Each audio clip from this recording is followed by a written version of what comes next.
Eventually, Hattie tells Ella that she needs to end her friendship with Rita. My name's Sam, and this is my channel. Do do do do. Hey everybody, welcome back to my channel. If you're new here, my name is Sam, and today we'll be talking about the 1997 novel Ella Enchanted and why it is most definitely not a love story. Now before y'all come at me like, Sam, the romance between Ella and Char is half the book, I don't disagree.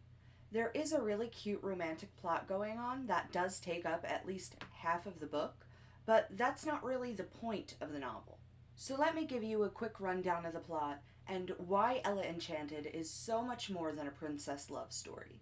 If you've seen the movie and you think you get the gist of the book, stop this video and go read it right now. The book and the movie only have two things in common, and that's the setting and Ella's obedience. While I do think Anne Hathaway did the character justice, it's just two completely different sets of art using the same idea. The story takes place in the fictional land of Frel and begins at Ella's birth. In this universe, fairies exist, and Ella has the most belligerent one of them all. Occasionally, fairies grant gifts to children, and these gifts usually consist of a small magical token. Maybe one fairy grants the gift of a green thumb, and no matter what crops you produce, it always grants more fruit. Or maybe one fairy grants the gift of balance, and no matter what you're standing on, you always have your footing. The point is, these are supposed to be very small magical tokens to not upset the balance of the universe. The only fairy who doesn't follow this rule is Lucinda, and upon meeting Ella, she grants Ella the gift of obedience. No matter what order Ella was given, she had to obey. Lucinda thought that she was doing the mom a favor. What could be better than a child that obeyed your every command? However, Ella's mom knew that this was a curse, not a gift. Ella's free will had been taken from her. Unfortunately, Lucinda was known for turning displeased customers into squirrels. So, Ella grew up with the gift of obedience, fighting at every step of the way, hoping that one day she could break the spell.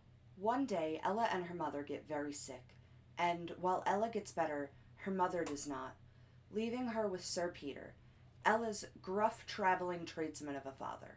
Sir Peter, believing that Ella needs a womanly figure and more education, sends her off to a finishing school with the vile daughters of an acquaintance of his. The school is terribly strict and extremely sexist, and Hattie has discovered Ella's secret. She's figured out that Ella does whatever she's told, but she doesn't quite understand why. However, this doesn't stop Hattie from making Ella's life a living hell, demanding personal property, and even forcing Ella to starve herself for several days. In spite of all this, Ella does make an actual friend at the school named Rita. She shares memories of her mother and stories about meeting the prince, and Rita shares her culture and even teaches Ella her native language. Eventually, Hattie tells Ella that she needs to end her friendship with Rita. In an effort to not hurt her friend, Ella ends up running away from the finishing school, and technically doesn't disobey Hattie. At this point, Ella's had enough and decides to find Lucinda herself. If Lucinda could see the pain that she's caused, if Lucinda could feel what she feels, maybe, just maybe, she would lift the curse for Ella. Several events happen along the way.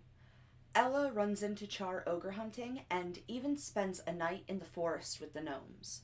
And while these scenes seem like filler, they act as a funnel for information and world building. So when that character development comes, you understand why the characters made the choices they do.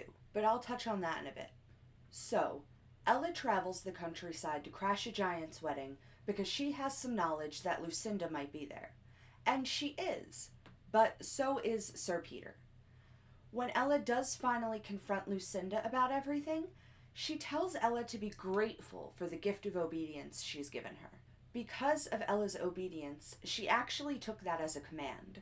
So, when Sir Peter finds her, says that he's lost all his money and that she needs to return home and marry a gross old man for his, she complies. Fortunately for Ella, the family cook and her mother's fairy Mandy catches on to what's going on, and tells Ella to feel however she feels, retroactively undoing the previous command that Lucinda had put on Ella. Sir Peter finds out that the old man has lost all his money, and with no time to find Ella a new suitor, he ends up marrying Dame Olga, the mother of the horrible girls that Ella went to school with. The rest of the book plays out in a Cinderella-type fashion. The stepmother and daughters treat Ella like a maid, and that treatment gets worse once they figure out that Sir Peter doesn't have any money and was actually marrying Dame Olga for hers. Ella secretly writes letters to Char while he's away on a political mission, and over the next year, the two slowly fall in love. Char writes a letter to Ella asking her to marry him, and that's when reality finally hits her. With the gift of obedience, she could never be with Char. Not really.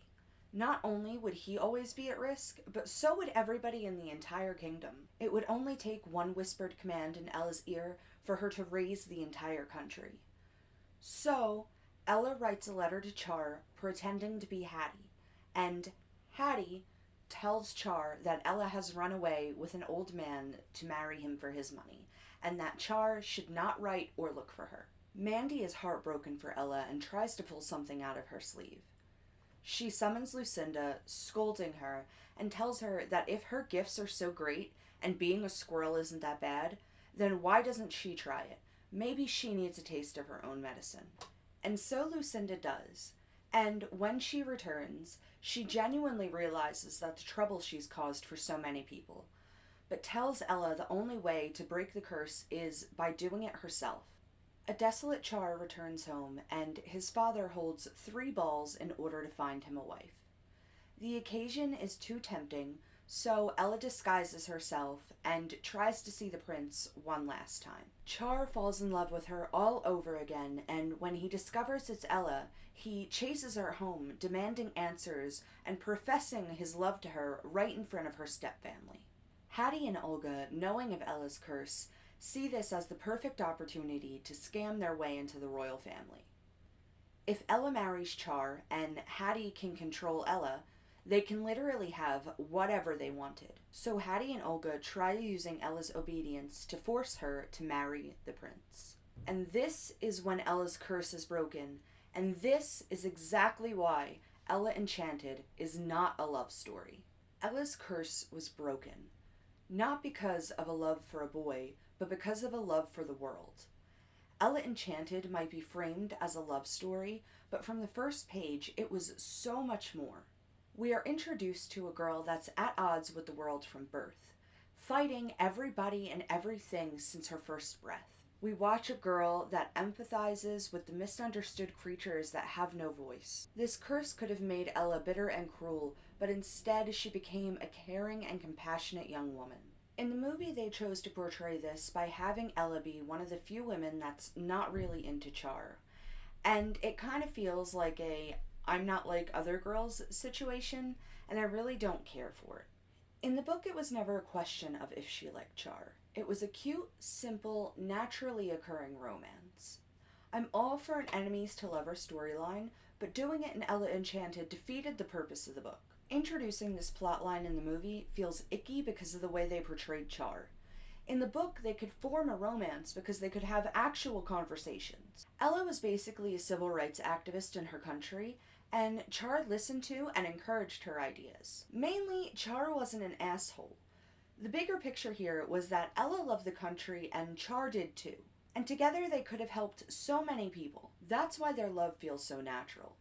Movie Char is pretty much an asshole throughout most of the movie, so when things do evolve for them romantically, it seems like Ella is giving up some of her fight to educate Char. And it's upsetting that that's what takes up most of the plot of the movie, because once again, this novel isn't a love story. A lot of people were upset about this movie being so different from the books, but that's not exactly what the problem is here. The issue is they took the core meaning of activism, feminism, and standing up for what you believe in and chopped it into a whimsical romance. This is supposed to be a story about Ella involving a romance, not a story about a romance involving Ella. So give this book a very slow and thorough read. I've gone over it so many times, and it's a magical experience each time. I'm always finding little bits of foreshadowing that make me look back on the book, and it gives me the chills. Well, that's all I've got for you today. Let me know if you think Ella Enchanted is a love story or not. Drop a comment, I'd love to know what you think about it. If you like this video, please like and subscribe. All my other social medias will be linked down below. Otherwise, I hope you have a good day, and I'll see you guys next week for more shenanigans.